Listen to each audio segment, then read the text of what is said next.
The new BMW G3 now with prices starting at rupees 2.45 lakhs. EMI starts at just INR 4,500 per month. Bookings open now. Avail offers soon at Kun Motor Rad. ஹிப்னாட்டிசத்துக்கு பின்னாடி இருக்கிற வரலாறு புரிஞ்சுக்கிட்டீங்க அப்படின்னா ஹிப்னாட்டிசம்னா என்ன, அது எதுக்கு பயன்படும், அதை வச்சு என்ன செய்ய முடியும், என்ன செய்ய முடியாது அப்படின்றது தெளிவாக தெரிஞ்சிடும். அந்த ராட் எப்படி இருக்குன்னா, ஒரு நீளமான ஒரு வேண்டு, அந்த வேண்டில் ஒரு பாம்பு ஒன்று சுற்றிட்டு இருக்கும். அதுதான் வந்து ராட் ஆஃப் ஆஸ்கிலிப்பியஸ். ஏன் பாம்பு பயன்படுத்துகிறாங்க அப்படின்னா, கிரேக்கர்களை பொறுத்த வரைக்கும் நாகம்ன்றது ஒரு புனிதமான ஒரு உயிரினம். இதுதான் பிற்காலத்தில் சிம்பிள் ஆஃப் மெடிசனாகவே மாறுச்சு. அந்த பாம்பை வந்து வழிபடுறது அவங்களுடைய ஒரு மெத்தட் இருக்குது. ஸோ நாகம் வந்து ஒரு புனிதமான ஒரு உயிரினமாக கருதப்பட்டுச்சு. கண்ணீர் மல்க மனம் உருகி அவங்க பிரார்த்திக்கும் போது அவங்க மனசில் இருக்க அந்த கண்ணீரோடு சேர்ந்து அந்த டாக்ஸின்ஸ் எல்லாமே வெளியேற ஆரம்பிக்கும். அந்த மந்திர ஒளிகள் அங்கே பட்டு வைப்ரேட் ஆகி அவங்களுடைய ஆழ் மனம் வரைக்கும் உள்ளே போய் அவங்கள ஒரு நித்திரைக்கு கொண்டு போக ஆரம்பிக்கும். அவர் வந்து கனவுல வந்து என்ன ட்ரீட்மெண்ட் பண்ணலான்றதையும் சொல்வாராம். ஸோ இந்த மருந்து எடுத்துக்கலாம், இல்லை இந்த இதை சரி பண்ணேன்னா உனக்கு பிரச்சனை சரியாயிடும், அந்த கோயிலில் நீ ஒரு நாள் தூங்கினேன்னா உனக்கு வந்து அந்த தெய்வம் வந்து உனக்கு சரி பண்ணிட்டு போகும்னு சொல்லுவாங்க. இது எல்லாத்துக்குமே ஹிப்னாட்டிசத்தை பற்றி எல்லா குழப்பங்களுக்கும் கேள்விகளுக்கும் நம்ம இந்த இதில் முழுமையாகவே பதில் சொல்லிடலாம்.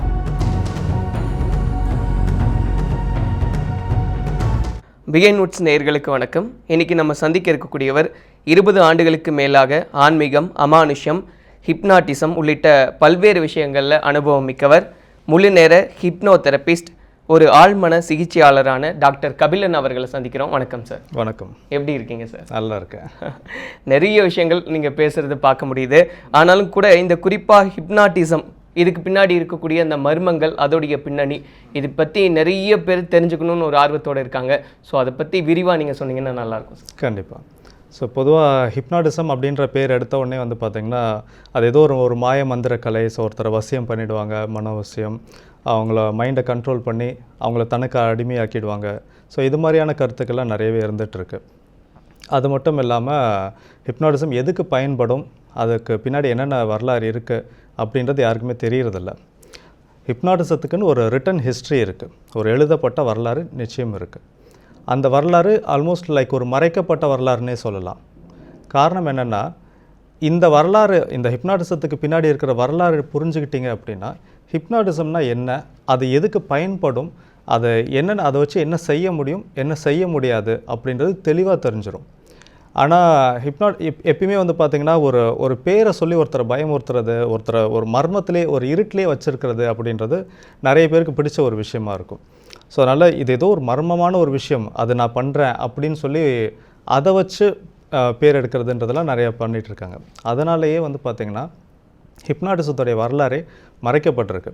அது வந்து பெருசாக யாருக்குமே அறிமுகப்படுத்தப்படலை. அந்த வரலாறு மட்டும் தெரிஞ்சிடுச்சு அப்படின்னா தெளிவாக வந்து ஹிப்னாட்டிசத்து மேலே இருக்கிற பயம் போயிடும். நிறைய குழப்பங்களும் வதந்திகளுக்கும் ஒரு முற்றுப்புள்ளி வைக்கிற மாதிரி இருக்கும். அதனால் நம்ம ஹிப்னாட்டிசத்துடைய வரலாறுலேருந்து நம்ம ஆரம்பிக்கலாம்.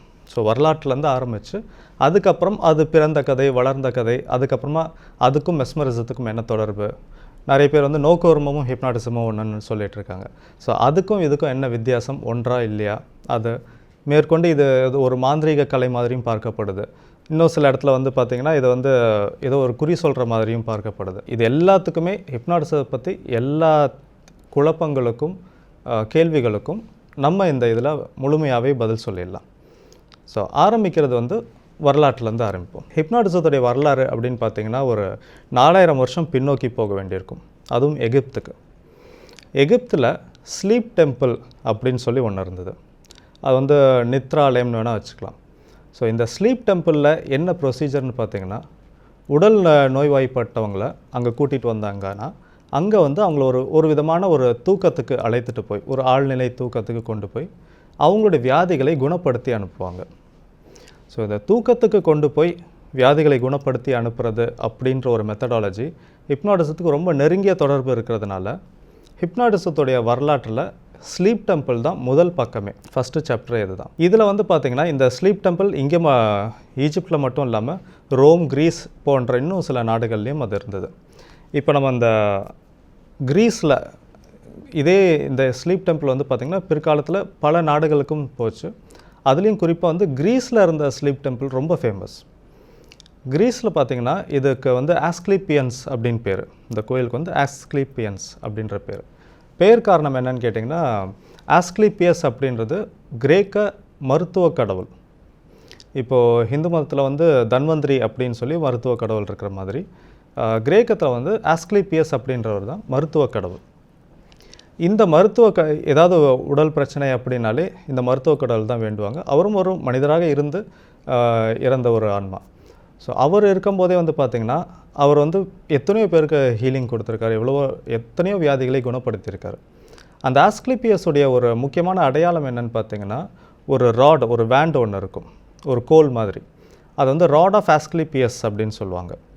அந்த ராட் எப்படி இருக்குன்னா, ஒரு நீளமான ஒரு வேண்டு, அந்த வேண்டில் ஒரு பாம்பு ஒன்று சுற்றிட்டு இருக்கிற மாதிரி, அதுதான் வந்து ராட் ஆஃப் ஆஸ்க்லீப்பியஸ். ஏன் பாம்பு பயன்படுத்துகிறாங்க அப்படின்னா, கிரேக்கர்களை பொறுத்த வரைக்கும் நாகம்ன்றது ஒரு புனிதமான ஒரு உயிரினம். அந்த பாம்பை வந்து வழிபடுறது அவங்களுடைய ஒரு மெத்தட் இருக்குது. ப்ளஸ் ஆஸ்க்லீப்பியன்ஸ் அந்த கோயிலே வந்து உயிருள்ள நாகங்கள்லாம் இருக்கும். ஸோ நாகம் வந்து ஒரு புனிதமான ஒரு உயிரினமாக கருதப்பட்டுச்சு. அது வந்து அதுக்கு ஒரு ஹீலிங் கெப்பாசிட்டி இருக்குன்றதும் அவங்க நம்பினாங்க. அந்த அந்த ராட் ஆஃப் ஆஸ்க்லீப்பியஸ் இதை பற்றி நான் ஏன் சொல்கிறேன் அப்படின்னா, இதுதான் பிற்காலத்தில் சிம்பிள் ஆஃப் மெடிசனாகவே மாறுச்சு. மெடிக்கலுடைய சிம்பிள் ராட் ஆஃப் ஆஸ்க்லீப்பியஸாக தான் இருந்தது. பட் பிற்காலத்தில் ஏற்பட்ட ஒரு சின்ன குழப்பத்தின் காரணமாக கடூஷியஸ் அப்படின்ற வேற ஒரு சிம்பிள் பயன்படுத்த ஆரம்பித்தாங்க. இப்போ நீங்கள் டாக்டர் சிம்பிள் அப்படின்னு பார்த்தீங்கன்னா, ஒரு ராடு இருக்கும், அதை சுற்றி 2 பாம்பு சுற்றி பிணைஞ்சிருக்கிற மாதிரி இருக்கும். இதுக்கு பேர் கடூஷியஸ். பட் ஆரம்ப காலத்தில் ராட் ஆஃப் ஆஸ்க்லீப்பியஸ் தான் வந்து மெடிசனுடைய சிம்பிளாக இருந்தது. பிற்காலத்தில் ஒரு சில குழப்பங்கள் காரணமாக கடூஷியஸாக மாறிடுச்சு. இந்த ராட் ஆஃப் ஆஸ்க்லீப்பியஸுடைய சிறப்பம்சம் என்னென்னு பார்த்தீங்கன்னா, இந்த சிம்பிளை மட்டுமே பார்த்துட்டு இருந்தாலே நோய்கள் குணமாகும் அப்படின்னு நம்பினாங்க. அது சைக்கோ சிம்பாலஜியில் அது ஒன் ஆஃப் த சிம்பிளாகவே இது இருக்குது. இந்த சிம்பிளை ரெகுலராக நீங்கள் பார்த்துட்டு வந்தீங்கன்னா உடல் நோய்கள்லாம் குணமாகும் அப்படின்றது. ஸோ இந்த சிம்பிளுக்கு அவ்வளோ பவர் இருந்தது. இந்த ராட் ஆஃப் ஆஸ்க்லீப்பியஸ் இதை வச்சு தான் வந்து அந்த ஆஸ்க்லீப்பியஸ் நிறைய ஹீலிங்லாம் பண்ணியிருந்திருக்காரு. அவருக்கான அந்த கோயிலில் வந்து பார்த்திங்கன்னா, ஆஸ்க்லீப்பியன்ஸில் வந்து இவரை வழிபடுறது தான் அந்த இடத்துல அந்த ஆஸ்க்லீப்பியன்ஸ் கோயிலில் நடக்கிறது. ஸோ இப்போ இந்த இடத்துக்கு தான் வந்து பார்த்திங்கன்னா நோயாளிகளை கூப்பிட்டு வருவாங்க. அந்த இடமே வந்து ரொம்ப கவனமாக தேர்ந்தெடுக்கப்பட்ட இடமா இருக்கும் அந்த கோயில் கட்டுறதுக்குன்னு. ஒரு மலை உச்சியிலையோ இல்லாட்டி ரொம்ப இயற்கை சூழ்ந்த ஒரு இடங்களில் மட்டும்தான் இருக்கும். ஸோ அது அங்கே அவங்கள கூட்டிகிட்டு வரும்பொழுது ஆல்மோஸ்ட் லைக் ஒரு ரிசார்ட் மாதிரின்னு வைங்களேன். ஸோ அந்த கோயிலுக்கு நோயாளிகளை கூப்பிட்டு வரும்பொழுது எடுத்த உடனே வந்து ட்ரீட்மெண்ட் ஆரம்பிச்சிட மாட்டாங்க. சரி வாங்க உடம்பு சரியில்லை வந்து படுங்கன்னு சொல்லி ட்ரீட்மெண்ட் ஆரம்பிக்கிறது இல்லை. அவங்களுக்குன்னு ஒரு ப்ரொசீஜர் இருக்குது, ஒரு மெத்தடாலஜி. என்னென்னா, ஃபஸ்ட்டு வந்து கிளென்சிங் ப்ராசஸ் இருக்கும், ப்ரிப்பரேஷன். ஸோ இந்த ப்ரிப்பரேஷனில் வந்து அவங்க முதல்ல பண்ணக்கூடியதே வந்து ஃபாஸ்டிங். எதுக்காக இந்த ப்ரிப்பரேஷன் பார்த்திங்கன்னா, ஒருத்தர் ஒரு உடல் பிரச்சனையோ மனப்பிரச்சனையோ ஏதோ ஒரு பிரச்சனைக்காக வர்றாங்கன்னா, அவங்க ஏற்கனவே வந்து எக்கச்சக்கமான குப்பைகள், எக்கச்சக்கமான விஷத்தன்மை கொண்ட எண்ணங்கள், உடலில் வந்து நிறைய விஷம் கலந்துருக்கும். ஸோ ஏதோ ஒரு நெகட்டிவிட்டிஸ் உள்ளுக்குள்ளார நிறையா இருக்கும். அது இருக்கிற வரைக்கும் நம்ம ஹீலிங் கொடுத்தோம் அப்படின்னா சரியாக இருக்காது. ஸோ முதல்ல கிளென்சிங் நடக்கணும். கிளென்சிங் பண்ணதுக்கப்புறம் தான் ஹீலிங். ஸோ அதில் ரொம்ப தெளிவாக இருந்தாங்க. அதனால தான் ஃபஸ்ட்டு வந்து ட்ரீட்மெண்ட்டுக்கு முன்னாடி ப்ரிப்பரேஷன் ப்ராசஸ்.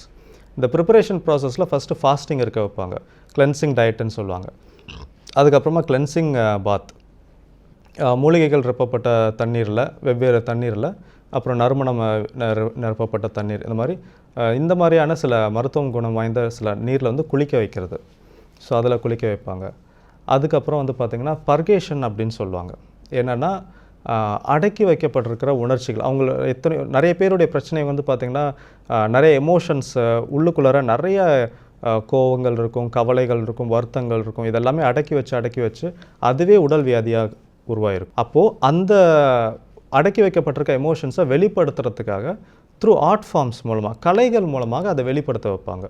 அது ஓவியமாக இருக்கலாம், இசையாக இருக்கலாம், இது மாதிரி ஏதோ ஒரு வகையில் அடக்கி வைக்கப்பட்ட அந்த எமோஷன்ஸை வெளிப்படுத்துறதுக்காக அது ஒரு கிளென்சிங் ப்ராசஸ் இருக்கும்.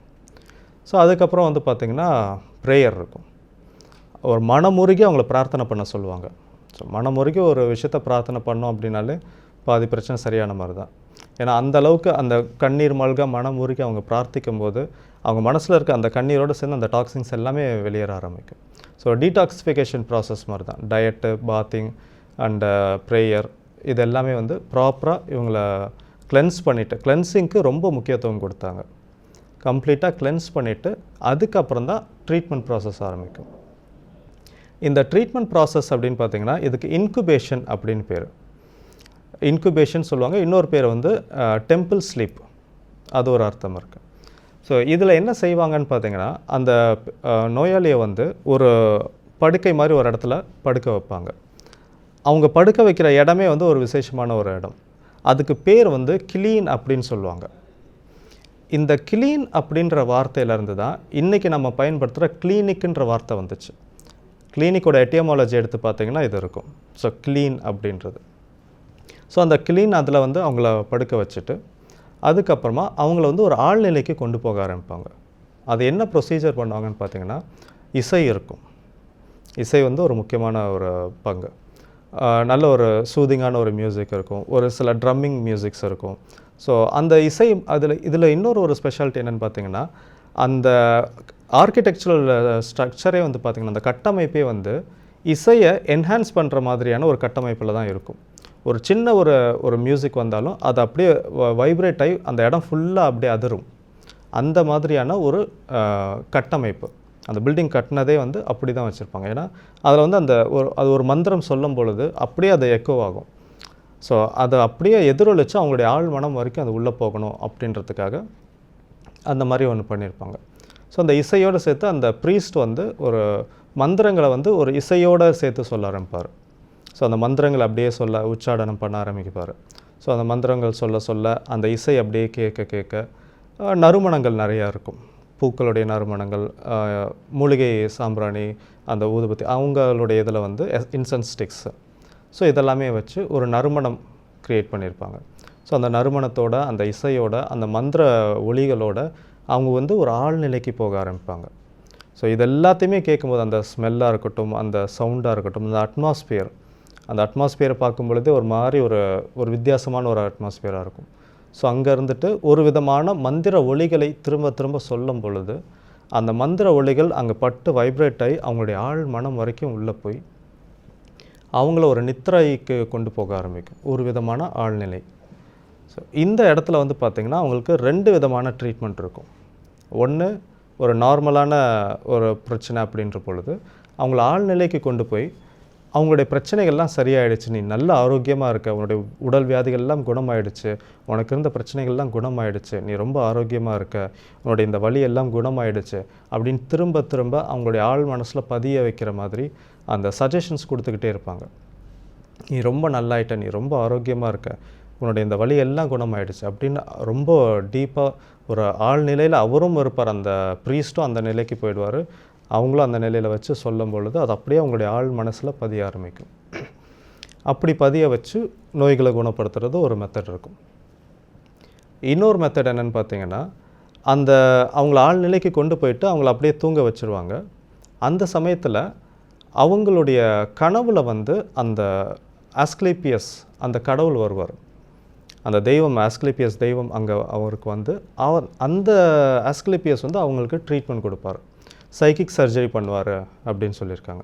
ஸோ அவங்க வந்து அந்த நோயாளிக்கு ட்ரீட்மெண்ட் கொடுத்து அவரை குணப்படுத்துவார். இது ஒன்று பண்ணுவார். ஒன்று இது மாதிரியான ஒரு ட்ரீட்மெண்ட் இருக்கும். இல்லைன்னா அவர் வந்து கனவுல வந்து என்ன ட்ரீட்மெண்ட் பண்ணலான்றதையும் சொல்வாராம். ஸோ இந்த மருந்து எடுத்துக்கலாம், இல்லை இந்த இதை சரி பண்ணேன்னா உனக்கு பிரச்சனை சரியாயிடும் அப்படின்னு அவருடைய ப்ராப்ளம்க்கான சொல்யூஷன் கொடுப்பார். இது மாதிரியும் நடக்கும். ஒன்று அந்த ஆஸ்க்லேப்பியஸே கனவுல வருவார். அப்படி இல்லைன்னா ஆஸ்க்லேப்பியஸ்க்கு 2 மகள்கள் இருக்காங்க, அவங்க கனவுல வருவாங்க. ஸோ அந்த 2 மகள்களுடைய பேர் வந்து பார்த்திங்கன்னா ஹைஜியா அண்ட் பனேஷியா. இதில் இந்த ஹைஜியான்ற இவங்களுடைய அந்த பேர்லேருந்து தான் இன்றைக்கி நம்ம பயன்படுத்துகிற ஹைஜீன் அப்படின்ற வார்த்தை வந்துச்சு. அண்ட் இன்னொரு மகள் பனேஷியா, இந்த பேர்லேருந்து தான் இப்போ இந்த பேர் அப்படியே நம்ம யூஸ் பண்ணுறோம், பனேஷியா அப்படின்ட்டு. பனேஷியானா க்யூர் ஆல்னு அர்த்தம். இது சர்வசாதாரணமாக எல்லோரும் யூஸ் பண்ணுற ஒரு வார்த்தை தான். ஒரே விஷயம் எல்லாத்தையுமே குணப்படுத்துச்சு, எல்லாத்துக்குமான ஒரே மருந்து அப்படின்னா பனேஷியா அப்படின்னு சொல்லுவாங்க. அந்த வார்த்தை இவங்களுடைய பேர்லேருந்து தான் வந்தது. ஸோ இவங்களும் வந்து அந்த பேஷண்ட்டை விசிட் பண்ணி அவங்களுக்கான ட்ரீட்மெண்ட்டை கனவு மூலமாக சொல்லிட்டு போவாங்க. சில சமயம் அந்த கனவு வந்து நேரடியான மெசேஜாக இருக்கும். இது பண்ணலாம், இந்தந்த மருந்தை எடுத்துக்கலாம், இல்லை இந்தந்த விஷயத்தை நீ செஞ்சேன்னா உனக்கு சரியாயிடும் அப்படின்னு நேரடியாக இருக்கும். சில சமயம் அந்த கனவுகள் வந்து சிம்பாலிக் ட்ரீம்ஸாக இருக்கும். நேரடியாக இருக்காது, ஒரு இன்டெரக்டாக ஏதோ ஒரு சில சூட்சமாக புரிகிற மாதிரியான சில விஷயங்கள் மட்டும் கொடுத்துட்டு போவாங்க. அந்த கனவு முடிஞ்சதுக்கப்புறமா அவர் கண் விழித்து அந்த ப்ரீஸ்ட் கிட்ட போய் அவர் கண்ட கனவை சொல்லுவாங்க. அந்த நோயாளிகள் சொல்லும் பொழுது அது ஒரு சிம்பாலிக் ட்ரீமாக இருக்கிற பட்சத்தில் அதுக்கு இன்டர்பிரிட்டேஷன்ஸ் கொடுப்பார். அந்த ட்ரீம் இன்டர்பிரிட்டேஷன் அந்த காலத்திலே ஆரம்பிச்சிருச்சு. ஸோ அந்த கனவுக்கு அந்த பலனை சொல்லி அந்த பலனை செயல்படுத்துறது மூலமாக அவங்களுடைய வியாதிகளை குணப்படுத்தலாம். இல்லை அந்த ஆஸ்கிலிபியஸ் வந்து ஒரு மெடிசன் சொல்லியிருந்தாருன்னா அந்த மெடிசனை வந்து ப்ரீஸ்ட் கொடுப்பார். ஆக்சுவலாக அந்த காலத்தில் வந்து டாக்டர்ஸ் தனியாக பூசாரிகள் தனியாலாம் கிடையாது. வைத்தியரும் பூசாரியும் ஒரே ஆள் தான். ஸோ கோயிலில் இருக்கிற பூசாரி தான் வைத்தியர், வைத்தியர் தான் பூசாரி. அதுதான் அவங்க ப்ரீஸ்ட் ஃபிசிஷியன்னு சொல்லுவாங்க. ஸோ ப்ரீஸ்ட்டும் அவர் தான், ஃபிசிஷியனும் அவர் தான், டாக்டரும் அவர் தான். ஸோ அவருக்கும் மருத்துவ அறிவு இருக்கும். ஸோ அவருக்கு என்ன மருந்து கொடுக்கலான்றதையும் அவர் பார்த்து அந்த ட்ரீமில் வந்து அவர் சொல்கிறது உண்டு. ஸோ இது வந்து ஒரு காலங்காலமாக பின்பற்றப்பட்ட ஒரு வழக்கம்.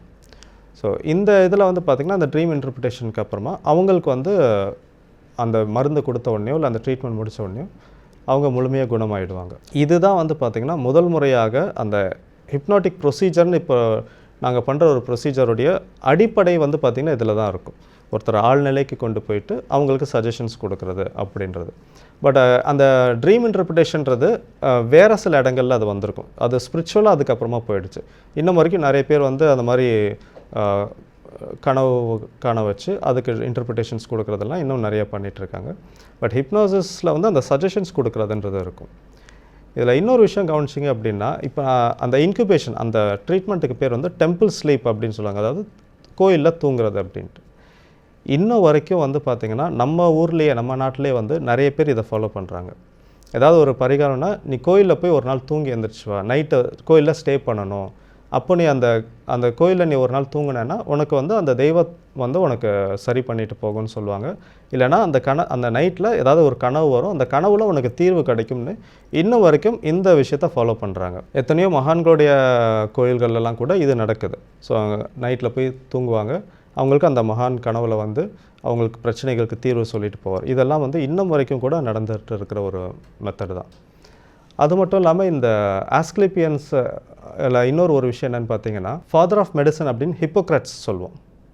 ஹிப்போக்ரட்ஸ் தான் ஃபாதர் ஆஃப் மெடிசன்.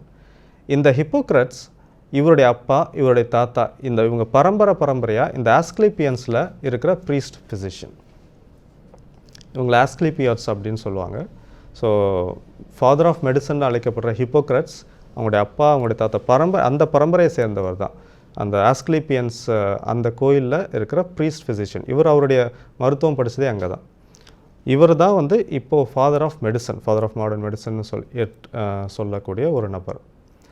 ஸோ இதில் வந்து நம்ம கவனிக்க வேண்டிய ஒரு விஷயம் என்னென்னு பார்த்தீங்கன்னா, ஹிப்னாட்டிசத்துடைய வரலாறும் மருத்துவத்துடைய வரலாறும் கிட்டத்தட்ட பின்னி பிணைஞ்சது. நீங்கள் மருத்துவத்துடைய வரலாறுக்கு போய் படிச்சிங்கனாலும் சரி, ஹிப்னாட்டிசத்துடைய வரலாறும் ஆல்மோஸ்ட் ஒரே இடத்துல மீட் ஆகும். அந்த ஸ்லீப் டெம்பிளில் ஆரம்பித்து அந்த ஈவன் நம்ம அந்த க்ளீன்ற அந்த வார்த்தை அதுலேருந்து கிளினிக்குன்னு வந்தது, hygiene, பனேஷியா.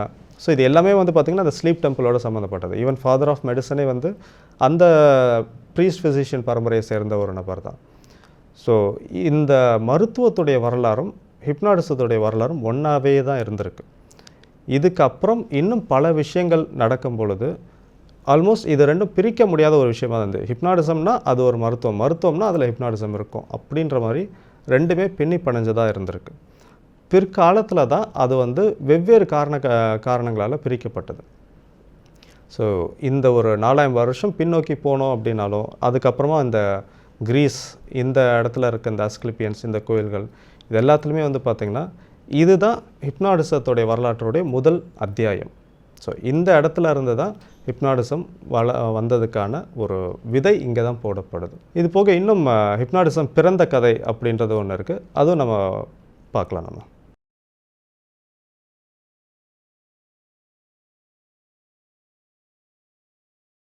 The new BMW G3 now with prices starting at rupees 2.45 lakhs. EMI starts at just INR 4,500 per month. Bookings open now. Avail offers soon at Kun Motor Rad.